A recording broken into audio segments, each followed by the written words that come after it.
Well, hi there, and welcome to our Sunday Hymn Time.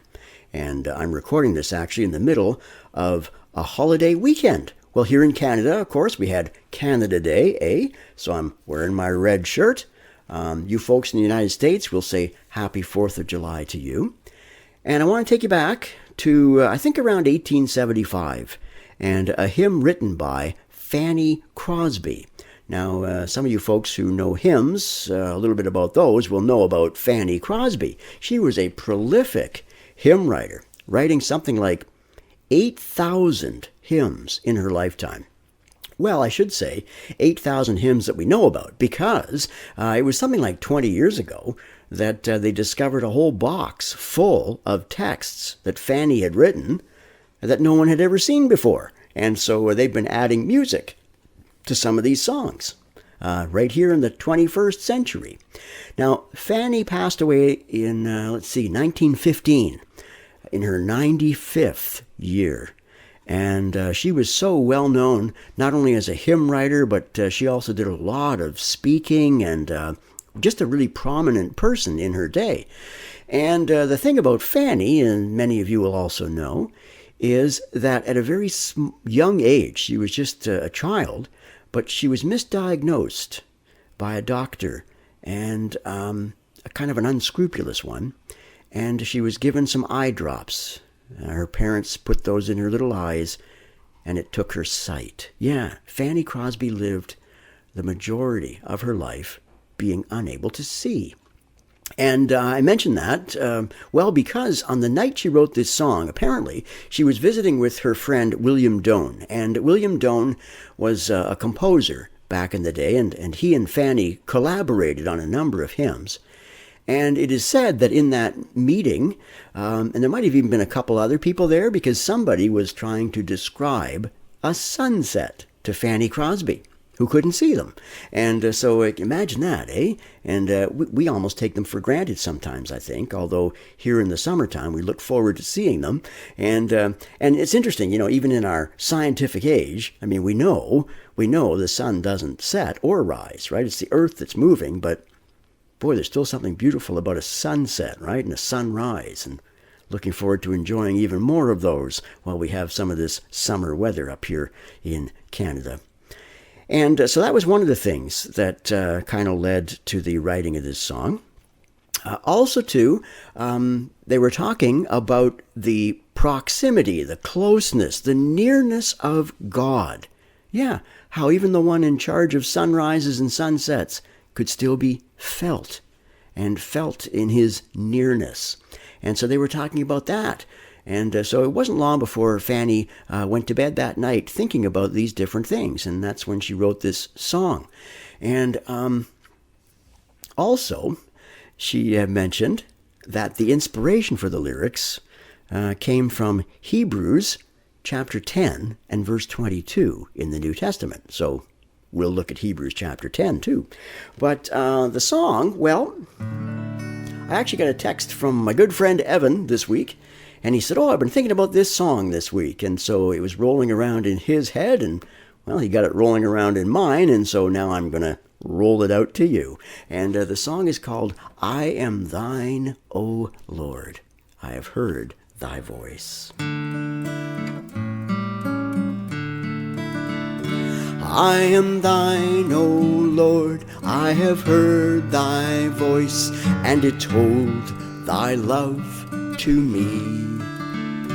But I long to rise in the arms of faith and be closer drawn to thee. Draw me nearer, nearer, blessed Lord, to the cross where thou hast died. Draw me nearer, nearer, nearer, blessed Lord, to thy precious bleeding side. Consecrate me now to thy service, Lord, by the power of grace divine. Let my soul look up with a steadfast hope, and my will be lost in thine. Draw me nearer, nearer, blessed Lord, to the cross where thou hast died. Draw me nearer, nearer, nearer, blessed Lord, to thy precious bleeding side. Oh, the pure delight of a single hour that before thy throne I spend, when I kneel in prayer and with thee, my God, I commune as friend to friend. Draw me nearer, nearer, blessed Lord, to the cross where thou hast died. Draw me nearer, nearer, nearer, blessed Lord, to thy precious bleeding side. Oh, there are depths of love that I may not know, ere thee face to face I see. There are heights of joy that I yet may reach, till I rest in peace with thee. So draw me nearer, nearer, blessed Lord, to the cross where thou hast died. Draw me nearer, nearer, nearer, blessed Lord, to thy precious bleeding side. Draw me nearer, nearer, blessed Lord. Drawing near. Well, now, you know what? I mentioned Fanny Crosby referring to Hebrews chapter 10, and it talks about drawing near to God.